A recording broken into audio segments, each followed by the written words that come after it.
Today, we have the creator of RX Bar on the podcast. This guy started in his mom's basement with $5,000 and built a protein bar that he sold 5 years later for $600 million. And he tells us the story of RX Bar, his new protein bar, and why he's doing it again. And we got to brainstorm with what are 4 other ideas that he thinks somebody could start today. Trends, opportunities, white spaces in the market, and how he thinks about them, how he even created RX Bar using the same process that he's going to outline today. So that's this episode with Peter Rahal. I feel like I can rule the world. I know I could be what I want to. I put my all in it like no days off. On the road, let's travel. All right, so here's how I want to start this. You created this little bar, the RX Bar, that you made, I think, in your mom's basement with you and your elementary school buddy. You each kicked in $5,000, and 5 years later, you sell it for $600 million, which is amazing. Yeah. And now you're back, and you're doing this bar. Yeah. The David Bar, which I've been eating pretty religiously. All right, let's talk a little bit about RX Bar and then David. I want to hear kind of this story. So I think generally the story is out there, so I don't want to make you rehash too much of it. Could you give us like the cliff notes of the story? And then I want to hear about a couple of things. You said you read one article on Inc. and forwarded it to Jared. So I want to kind of latch onto that, but give us first just the cliff notes of RX. Yeah. So the cliff notes, in Chicago, 2010, 11, 12 at the time, like there's an emerging tech scene. Groupon was there. And it's sort of like, if you weren't doing some sort of information technology, you're a loser. There was no attention or love to like a food brand. It was just no like, status. It was just like no status. Like, and so we just wanted we wanted a good job. We wanted an opportunity to be successful. I had a background in food, which was really helpful on the supply chain side. And then Jared's like my total counterpart, like very, very level-headed, reliable, organized. Like I'm more of like the creative type, I'd say. And I always like to trivialize innovation because, as an entrepreneur, it's like, you have all these ideas. And it was basically like, I just read Inc. and I was like, hey, Jared, I just sent it to him. And I was like, $10,000 we can do a nutrition bar. And it was like some bad article, like nothing to it. What was the premise of the article? What did it say? It was sort of like an inspirational thing of like, you can start a business, like very low cost ways to start a company, basically. And it said like protein bar. Yeah, nutrition bar. It's like a WikiHow article. Yeah. Which like showed why it's a low status thing to do, right? Like anyone can do it, And I always was into nutrition bars. And so we just started making, we just started taking actions towards making it. And right, like where you start's never where you end up. And I was into CrossFit. And so we saw like a distribution channel emerge. It was very clear. I looked at Whole Foods and the traditional food retail desk and had no idea how to get there. And it was hyper competitive. I was like, how are we going to compete? Whereas CrossFit emerged, these gyms are popping up 2012, 13, no competition. You were not allowed on the shelf if you weren't paleo. So that was like the perfect example of an uncompetitive market, a small market that was growing like crazy that we could go build distribution in and we can make the product at home. So we just went for it. And once you burn the boats and just jump off the bridge and figure out how to fly. And you're literally making bars in like your mom's basement type of thing. Yeah, we had a 5-quart, then eventually got a 20-quart sort of vertical mixer. And like we didn't know how to form the products. We had to figure out how to like form and package. And you said there's this really great article. You're like, it sounds cool. We're in there just like in the lab mixing these things together and making it. And you're like, it didn't feel cool. It felt horrible. Like people were making fun of us. Oh yeah. Like I remember, I think another thing, you just can't care what people think. And it's also a great test of who actually cares about you and who's a good influence. Like you're the sum of who you surround yourself with. Like you want your friends supporting you and saying, no, you have to work on the weekends. Like not saying trying to drag you out, pull you down. But yeah, looking at from the outside, looking at what Jared and I were doing, there's no way it was successful. It was going to be successful. It was just some local little thing. Were you doing CrossFit or you just literally saw it as a distribution channel? I was doing CrossFit. Yeah. I was in the part of the CrossFit religion. So you take a box to your gym and you're like, hey, I made these. Yeah. I just show up with Tupperware. And so there was like little consumer insights of like, hey, what do you think? And then built a relationship with the owner. I'm like, I would love to sell some product here. And of course, they're good people, and it starts there. And then in the theory, so it's like, if it's going to be successful at one CrossFit gym, why wouldn't it be successful across others? And so, what did it taste good? So I eat RX bars all the time. By the way, I love them. But like the first time you open it up, it looks different than a granola bar. You have to get used to like it being made out of dates and it being dark. What did they say at first to the dark bar, and were they any good at first? Yeah, so they're really good at first because they're made to order. So we never carried any inventory, so everything was super fresh. So that certainly helped. And a customer back then was all paleo people who were very familiar with Larabar. So there was a familiarity to it that was helpful for the adoption. And I think we had this guy from Fit Aid come on, and he did the same thing at He used CrossFit as the initial distribution for the same reason. He's like, I don't know how to get into retail, but I know this community. I'm in this community. And what he realized was he gave them mini fridges. He's like, they didn't have a fridge already. So he's like, cool, I'll give you the fridge, but then you like stock my stuff in there at the beginning. And if you want to switch it out later and put other stuff in there, fine. You get to keep the fridge.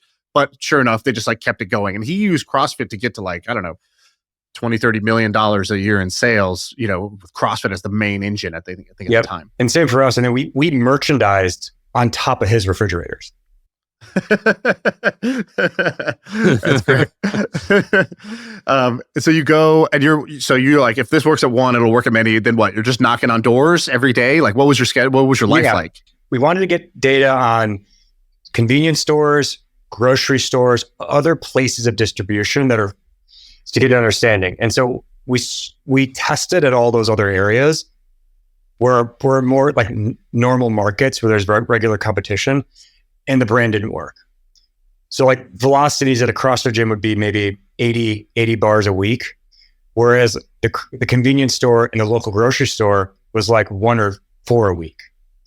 So obviously we would just rather be in every CrossFit gym around the country prior to any other distribution. So we were just laser focused on putting the product where it's successful and meeting the customer where they shop. And the whole plan was like, let's just get to scale through this early adopter and this market. And then let's figure out how to cross the chasm once we have some scale and we're commercially produced around the kitchen.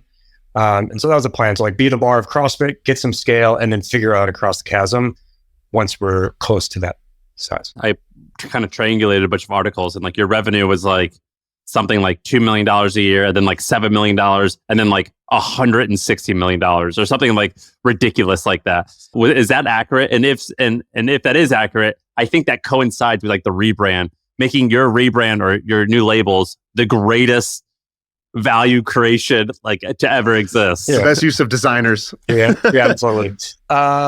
Basically it was like .com and Amazon for 3 years, and we like put our foot into some retailers, and the current branding or the old branding didn't work. So it was like didn't have product market fit where we with our core early adopters. Whenever we started to go to like the mass market or not our core, it was like this ain't working. So basically we timed the rebranding with retail. And so there was a year before the 160 one that was 36, and that was basically like getting into, call it early adopters of food retail. So the Wegmans and these like Publix, these regional ones that are really high quality. And then once that works, the larger ones adopted. And so it was like 36, and then the most of the market at 161.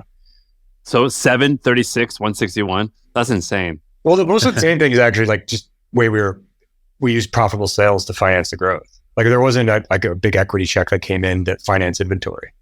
So how does that work? Because that scaling is so crazy, right? Even if you're super profitable at 7, how do you buy inventory for 36? Did you have a really fast turnover, or a line of credit? Supply financing? Line of credit, personally guaranteed by your parents for $400,000, but we actually didn't dip into it, which is funny. So that's nice. It gives you confidence. And you started the business with 10 G's, 10 grand, 5,000 each. Yeah, it's brutal. And then so just profitable.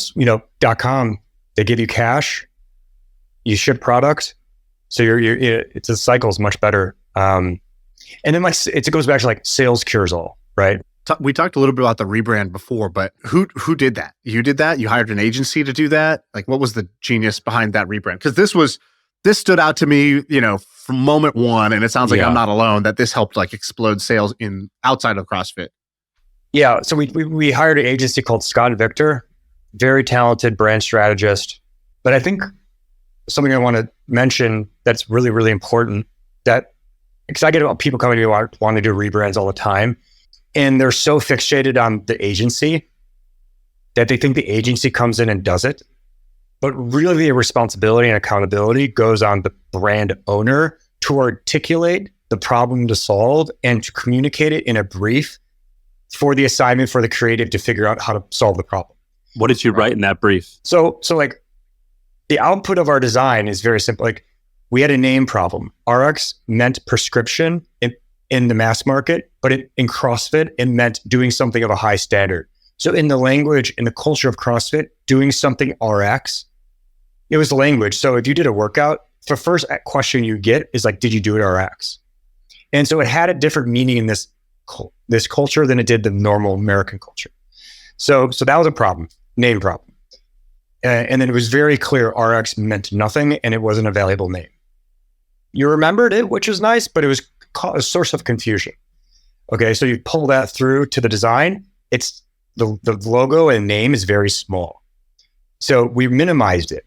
Second, when you formulate a product that's minimal ingredient and you could, and like design the way ours is, you can claim anything, gluten-free, soy-free, dairy-free, high protein, the list goes on. None of that mattered when we sampled it to people. And the only thing mattered is when I'd flip over the back and say, it's RX bar. Like, what is it? And be like, it's like eating 3 egg whites, 2 dates, 6 almonds, 4 cashews. So that back of label thing that I referenced earlier, that was the value communication. And second, the third point, we're in protein no man's land. The market was at 20. We're at 12.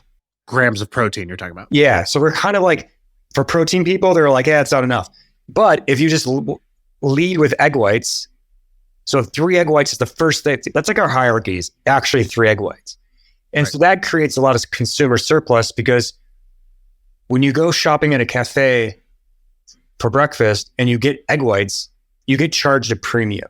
So egg whites are associated with premium, they're associated with quality, and they're more expensive. And so that was a great way to communicate sort of value and surplus. So all these things are in the brief, like name doesn't matter. Here's the only thing that matters. We don't want to be paleo positioned because that is a death trap. It's a laziness trap.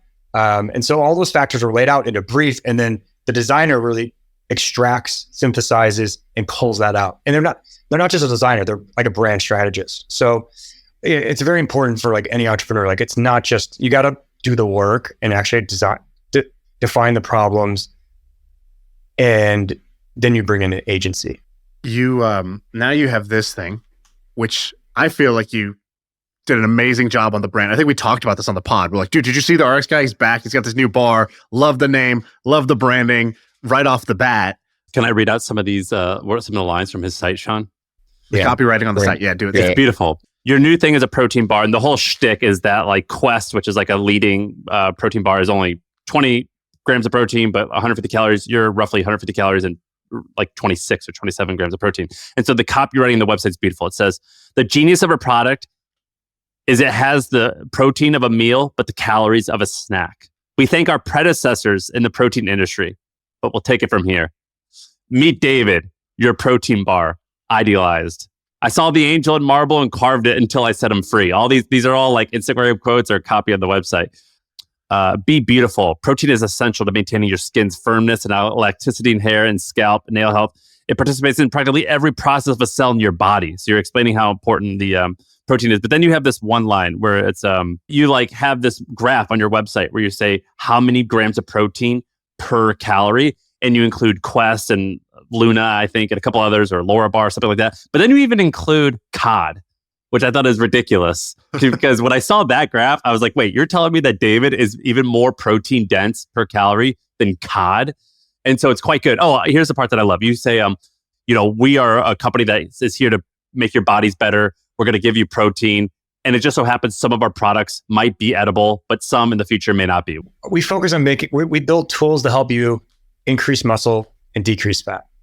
And so that can come in, I think that's our mission. So whether that's food, beverage, or apparel, or that's what gives us permission to go create and serve. And that came from like my observation in the nutrition bar space is like, that's the most fundamental thing people want. So we want to deliver that in the best way possible. The thing that would be the most fun for us is if we got to sit down with the founder of RxBar and just shoot the shit and brainstorm business ideas. And we asked you beforehand, we said, hey, this is what we like to do. Are you the kind of founder who your brain never turns off? You're always seeing, opportunities that somebody could go do. And you sent us a little list. So let's start with that list.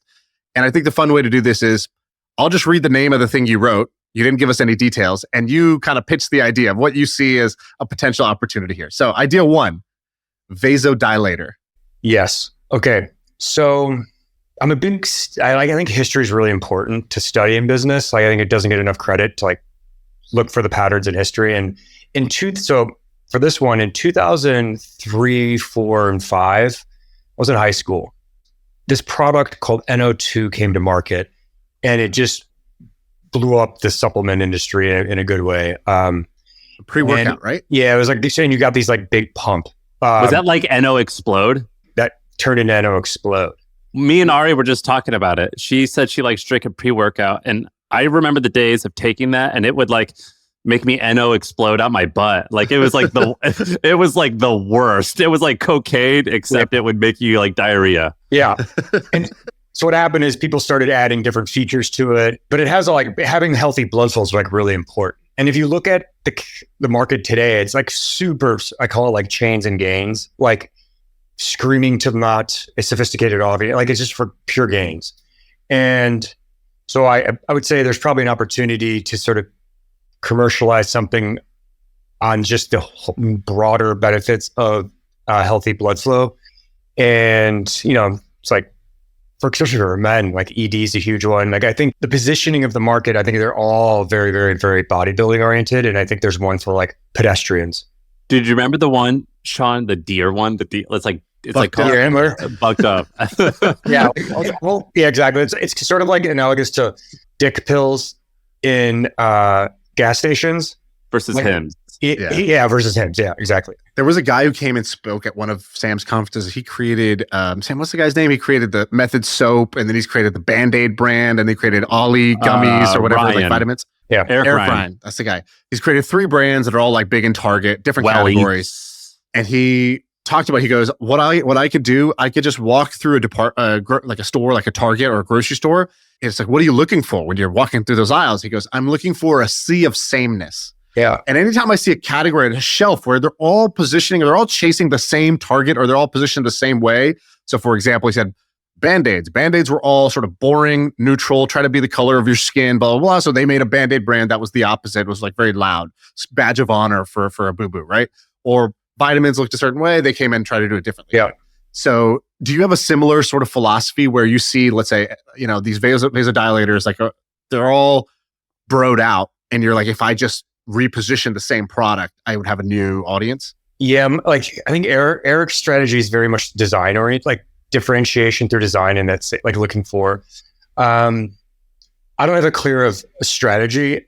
I just really focus on differentiation and actually like determining how competitive a category is, and how easily you can differentiate with what I call like valuable novelty. Does that mean that you actually want it to be the most competitive? So then being very different stands out? Yeah, so it's like you want it to be perceived as very competitive, but then when you actually apply some rigor, look at it, it's actually not that competitive. Like the protein bar market is perfect example of that. Like barrier entry is pretty low, lots of noise. On the surface, extremely competitive. But if you look at it, there's actually like 3 and then a long tail. And that's, so it's like you want an uncompetitive market. And so like, where can you find an uncompetitive market in a perceived competitive market, I'd say. Because like food and beverage is like, it's too easy it's easy to make food, like relatively. So it's unavoidable. Like of course, everything's competitive.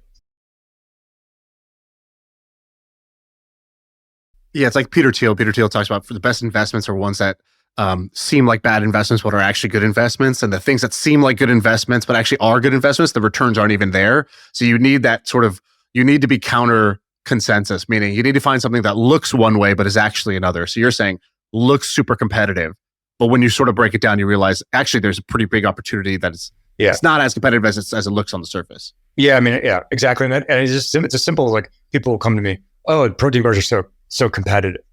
And I always ask, tell me about that. Like how, you just ask a couple questions. And it will be interesting. One can't either. What are those questions? What are the questions? Tell me, like, please explain more. Like, they're like, they just can't explain the competitors. They're only referencing the volume of the category, like the volume of brands, but they're not necessarily actually referencing what they like, who's good, who's not. And then second, a lot of times they're not even consumers of the category, which to me is the opportunity. It's like, all right, well, why aren't you the consumer in the category? It's some dissatisfaction with taste or texture usually, or price or something else. And so that's the opportunity actually. It's like, how do you bring new people to the category? So yeah, just stuff like that. It's just funny. That's cool. So let's take this vasodilator thing for a second. In the first 90 days of that, what would you be doing to figure this out? Like, what do you actually go do to get these answers? Oh, so first I'd look at the literature and is it good or like just, so it's like two searches. One, what does the internet say? Like, what is the reputation of it? What does culture say about it? And then two, what does the actual literature say? So like, what are the Atias of the world? What is Huberman, Wayne Norton? What do they believe through syndicating the actual literature? So does that basically just mean like is the perfect blend of that, like a vasodilator is good, and then you also see like NO Explode looks way too bro-y and is lame, or do you want yes on the culture, or do you why the two? What are you looking for as the perfect answer for those two? So on the cultural thing, is it second would be like a landscape, like what does the market look like? But before that, I would just say, is this a reputation that I can overcome? Is there some sort of stigma that is, it's good if it's okay if it's contrarian, but is it actually something so bad that I can't overcome it? Or like, what is reputation, just general? And then second would be like, all right, well, what's like this market map? Like, how do I define this market? And what I know, I'd probably just define it as simply like bodybuilding oriented. There isn't actually a continuum of like, natural people, bodybuilders, like that's like a natural opposing continuum. But so just to study the market, reputation of the market. And then most importantly, because if the market says this is bad, then but the literature says it really has all these benefits, then that's a contrarian thing of like, all right, people disagree with you, but then so it's sort of triangulating those things. Sam, you invested in Lucy, right? Yeah. So Lucy, the like nicotine gum, our buddy John Coogan's involved with it. And now it's a pouch. Pouch, yeah. They at the time, I think the sort of cultural stigma, this is pre-Zen being really popular, was nicotine equals bad, right? Aren't we supposed to be not having cigarettes bad, nicotine bad, blah, blah, blah. Science actually showed that there were some benefits. And then what they did was they were like, cool, can we overcome this? And it took actually many years, but the business is now exploding. But, for years, it was kind of, just trying to get enough momentum culturally to get over the hump. Yeah. And that's so like the Peter Thiel's approach to consumer is actually how you make money in this business. And there's plenty of examples like kombucha, protein bars are constantly this because no one thinks there's too many of them. Collagen was one. Nicotine's one. Another one that's happening right now, creatine. So creatine, the science it's one of the most studied supplements of all time. It's like there's so many benefits, but for years it was like this is only for football high school bros. Like, and now we've made it cool, or now like women are like, no, there's actually a lot of benefit here, or normal average Joes, like there's a lot of benefit here. The whole creatine movement, Shaan, have you seen that right now? Yeah, definitely. Yeah, I would say like the way you figure it out is just ask your friends like, hey, what do you think of this? And it's like, oh, it's sort of that's like cultural reputation. Right. So that's people kind of disagreeing with you. So that's generally like if you were to ask what my pattern is for sort of consumer investing, it's really that. Like, what is something on the fringes, or what is something people disagree with, or is it in culture that actually, if you look at it from a first principles perspective, there's actually something there. So we'll answer one more question before we move to the next idea, which is, I'm a smart guy. I can almost talk myself into anything or talk myself out of anything. I am a very good debater in my own head. And so what you're giving examples of is maybe things that are misunderstood or it looks competitive, but actually it's not. I can almost see myself justifying anything under that umbrella. Hey, Peter kind of said this, and I just don't have the actual judgment to be able to do it correctly. Well, what's an example of an idea, Shaan, of a product? Well, I actually want to ask you about the opposite, which is like, what are categories that you think you would like run away from? You're like, no, this is the type of thing I wouldn't go into for these reasons. Anything fast following, like following Liquid Death, following Olipop.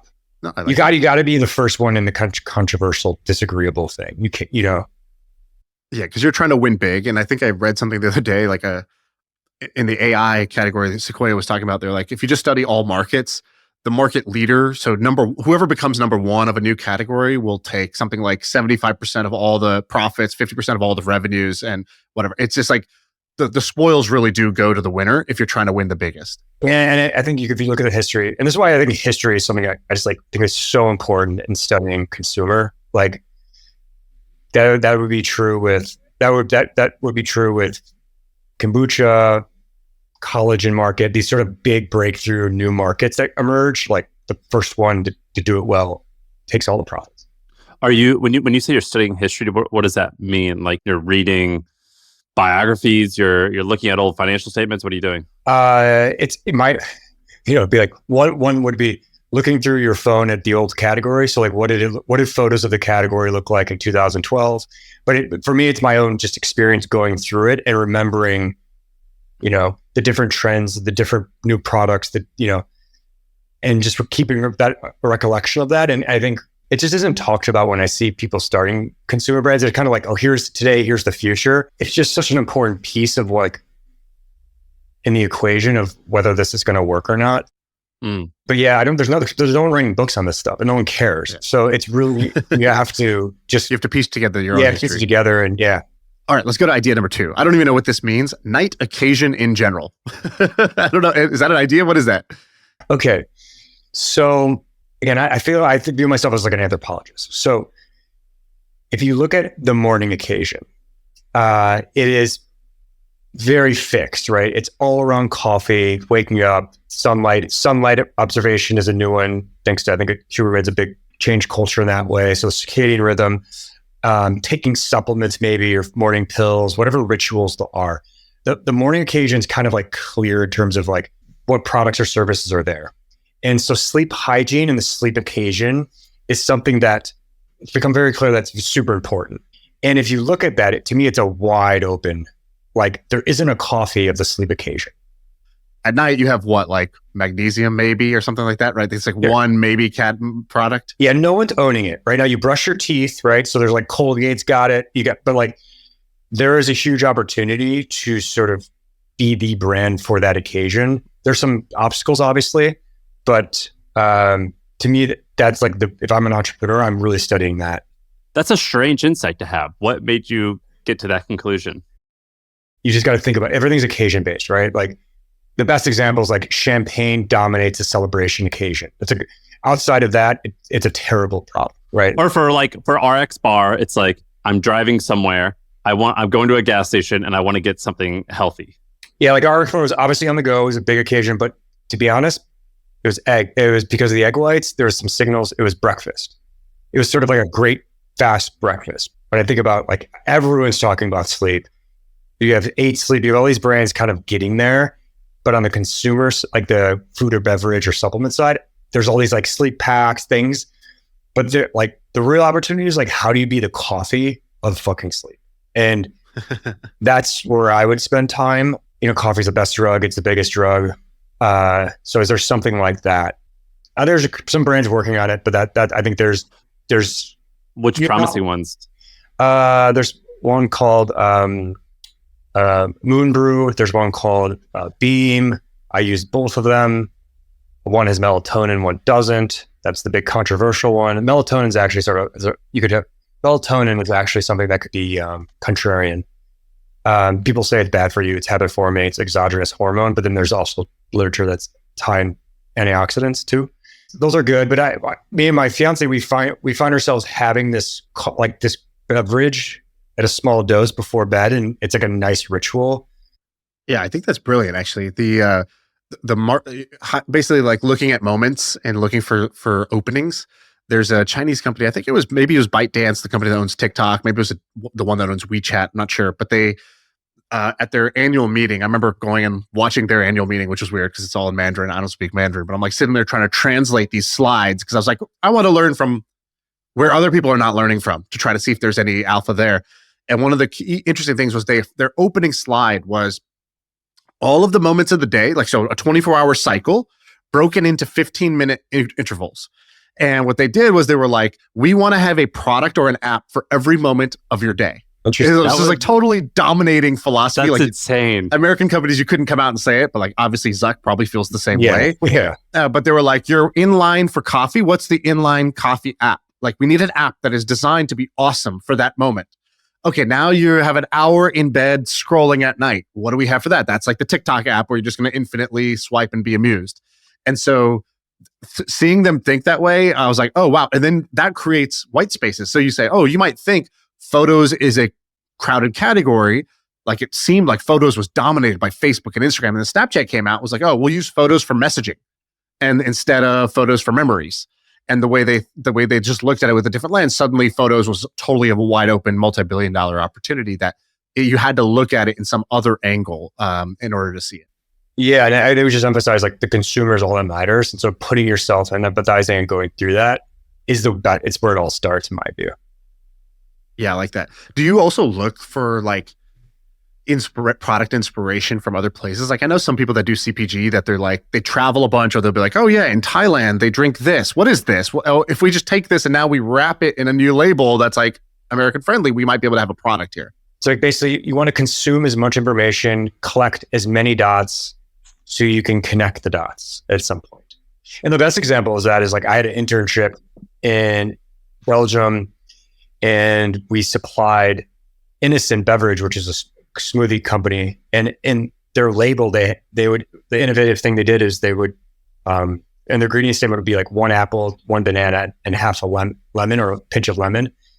And obviously I took that dot and connected it to our X bar, which on the back of our label was 2 dates, 3 eggs, 6 almonds, 4 cashews, etc.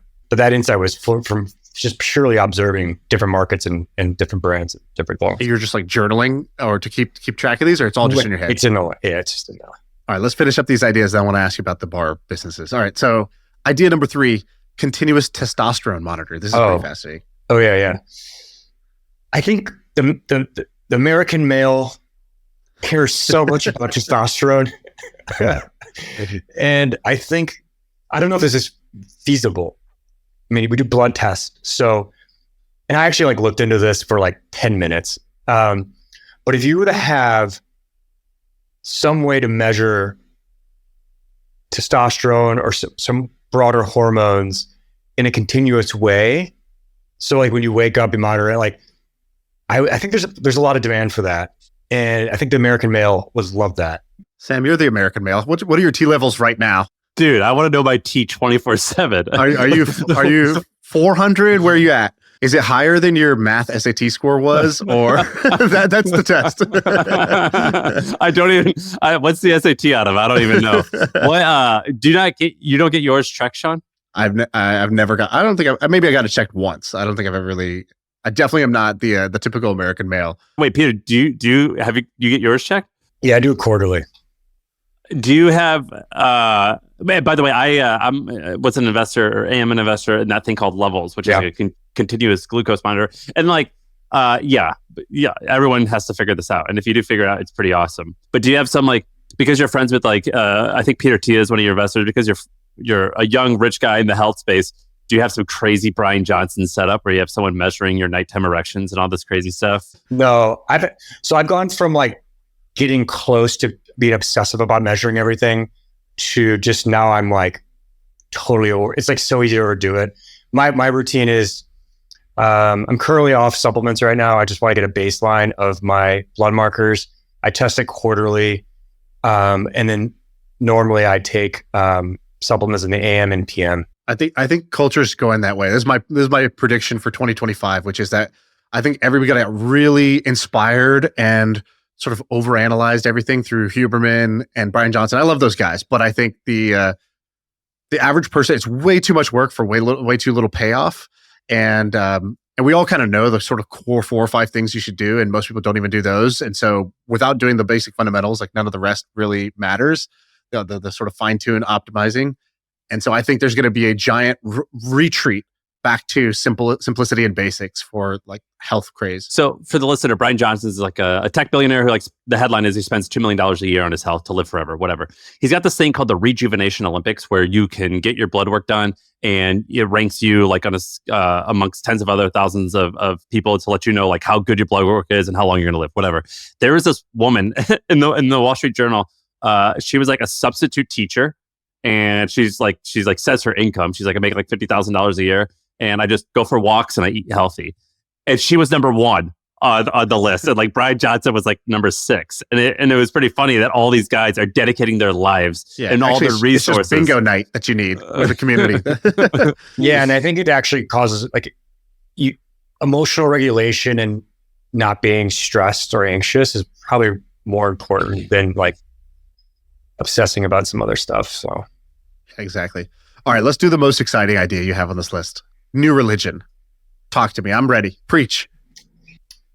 Sort of, religion, I think it's a bad word. It's like something to belong to that helps you guide morality and ethics, that can be a ritual or tradition that we all can like bond over and feel aligned on.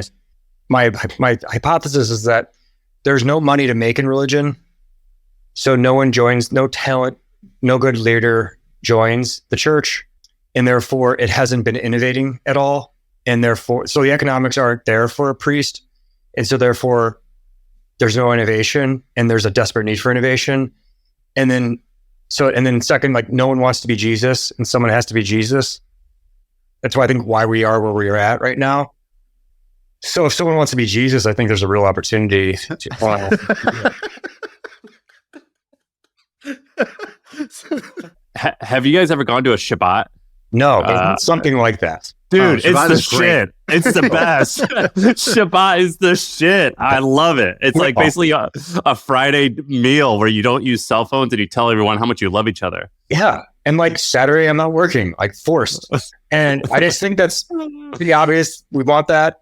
Why are you saying there's no money in it? These mega churches have $100 million run rates. The priests are flying private jets. Like, these. Have you seen Joel Osteen? That smile, that's $1 billion smile right there. So I think maybe it's like actually the best business of all businesses. It just, I'm pretty sure that the Catholic Church is the largest landowner in the whole world. Not to reference Peter Thiel again, but he talks about for monopolies. He's like, all the companies that talk about how much of a monopoly they have, how dominant they are, they're usually the most vulnerable. And the ones that are super dominant always try to downplay how dominant they are, because they don't want anyone to take aim at them, for antitrust. It's the same thing, I think, for money. It's like the folks that are bragging about how much money they make are the drop shippers. And then the people who are silent, pretend it's not about the money, have all the money. And that's the churches. I think it's probably totally right. So I misread this, but maybe I should be a priest.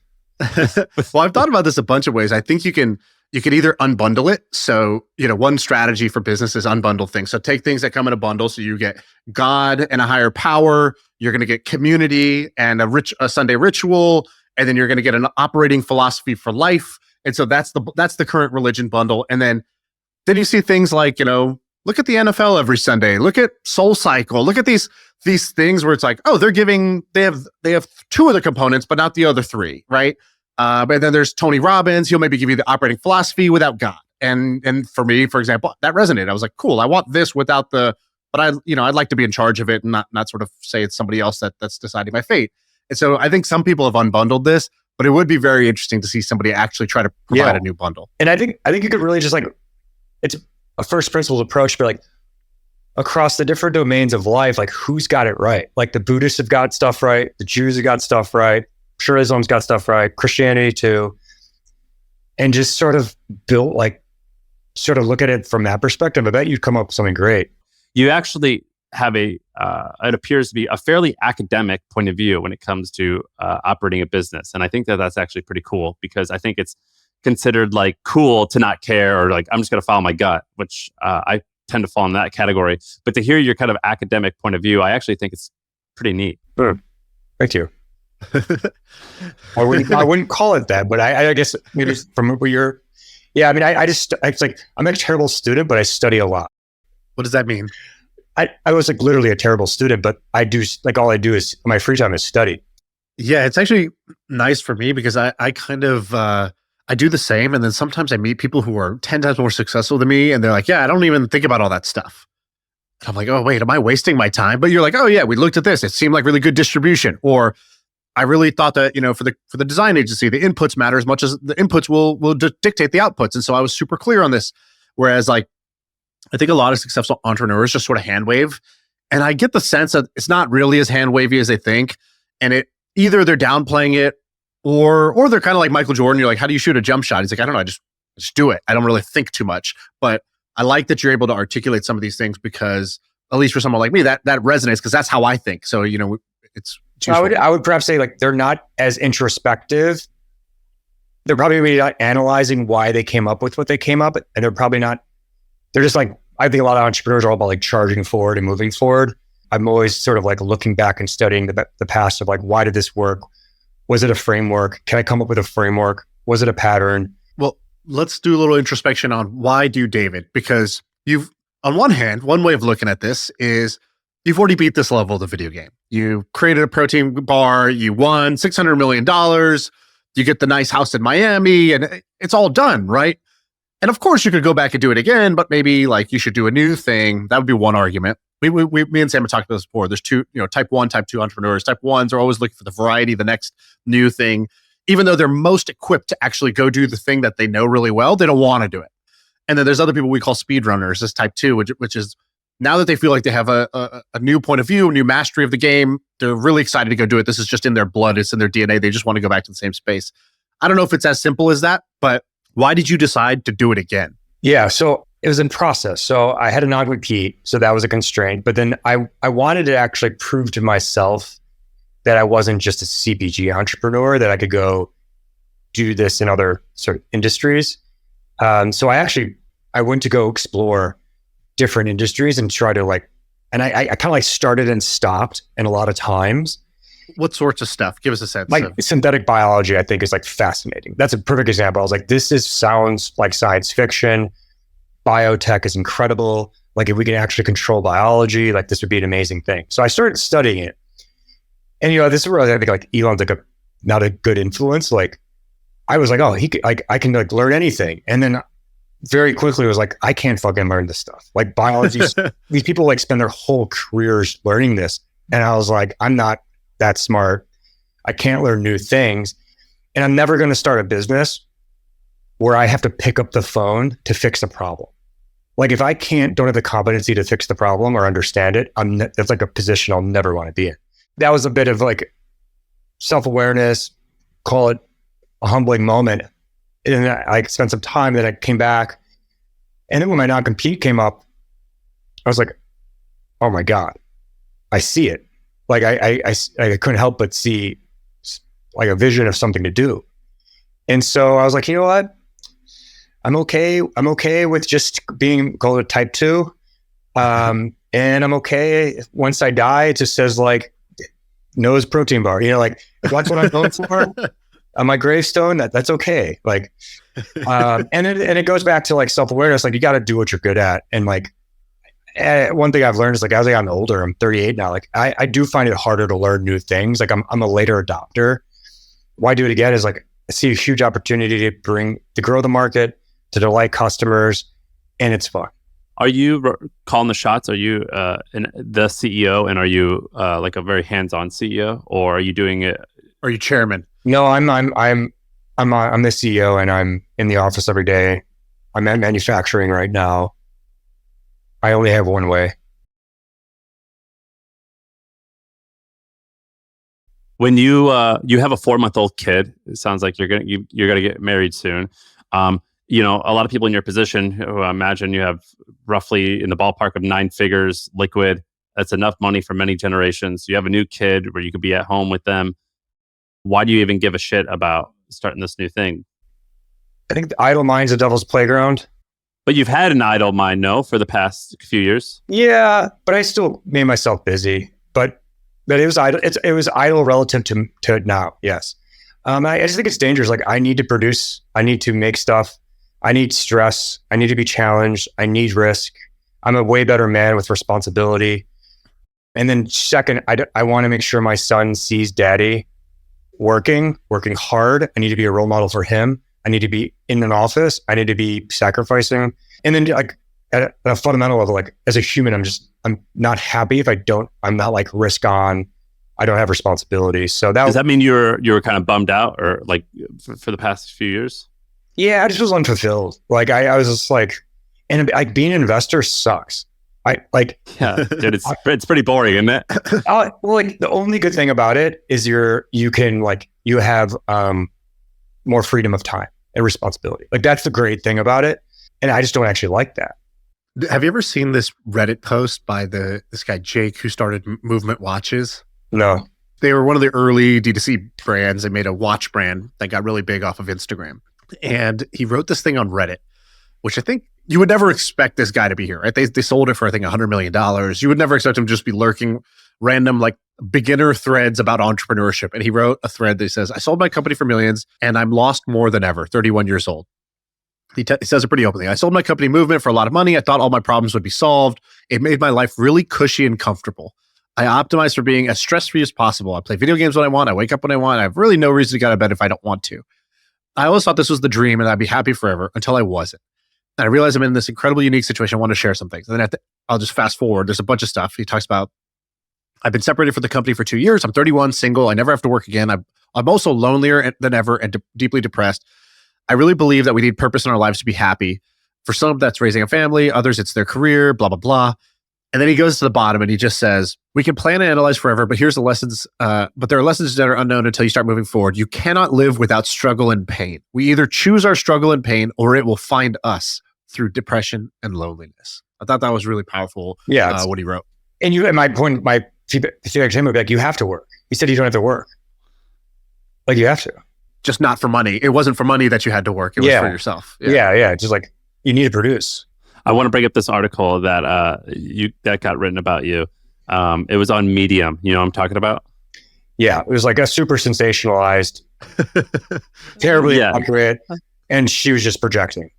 I thought that was going to be the case. I told Shaan I was going to bring it up, and he goes, "This is what he's probably going to say." And Shaan nailed the prediction. But for anyone who's thinking about, or the article that I'm describing, it's basically the head. It's beautiful photos, but it's kind of like they kind of paint this article as the lost young rich guy who doesn't know what the hell he's doing in life and is unhappy. And like the photos are like you like looking off to the distance. But there was one pretty amazing. the just opening. Pro tip for founders: anytime somebody wants to write an article about you and they want you to just take photos looking longingly out the window, they're about to fuck you. That's what they're trying to do. And just don't take the photo and don't do the article. The paragraph goes, so Peter bought a fully furnished house for $19 million in May. He splits his time between here and Chicago.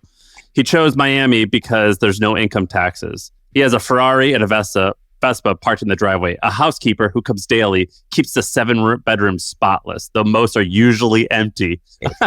Like just little jabs right there. It's true. And then she basically says, this looks like a place that ticked a box requesting the newly rich bachelor package. And this setup fell straight from the sky. Just like constant jabs. Wow. Dude, first of all, isn't it crazy that you probably spent the whole day with this woman and you probably became friendly with her and then she just kind of like, yeah. And it's like she couldn't, like, I'm very introverted and I love being alone. And I never once said I was unhappy. It's more that like she was projecting what she would be like. She's like, couldn't imagine living here alone. And I'm like, this is fucking great. Like, it was just like, it just shows like you can't trust media. Like the story was supposed to be about my process for finding my next business. But it was still a good article. Like there was some cool insights of it. It's like what a little bit about your background story and the photos are dope. One of the things Sam and I like to talk about when we both sold our companies, we were like, the day there's like this whole process of like the journey of the thing, and then you're like gonna sell. That's kind of a stressful time, and it's just kind of like relief when you sell. At least that was how it was for me and him. It's like more than what you think should be just exuberance was actually just relief that the process actually like finished and it was successful, and like your employees are all at a good spot and like everything worked out. But then there's like, that post exit, right? Figuring out what you want to do, go to the ATM, you print out the balance the first time, you're like, holy shit, this is cool. Do you have any of those moments that you remember that were just memorable for you, just like unique human life experiences that you had going through it? That's the first question. The second would be like, if your cousin or your brother was going through this or was about to do it, what would you kind of tell them? What would you advise them now that you've been through it?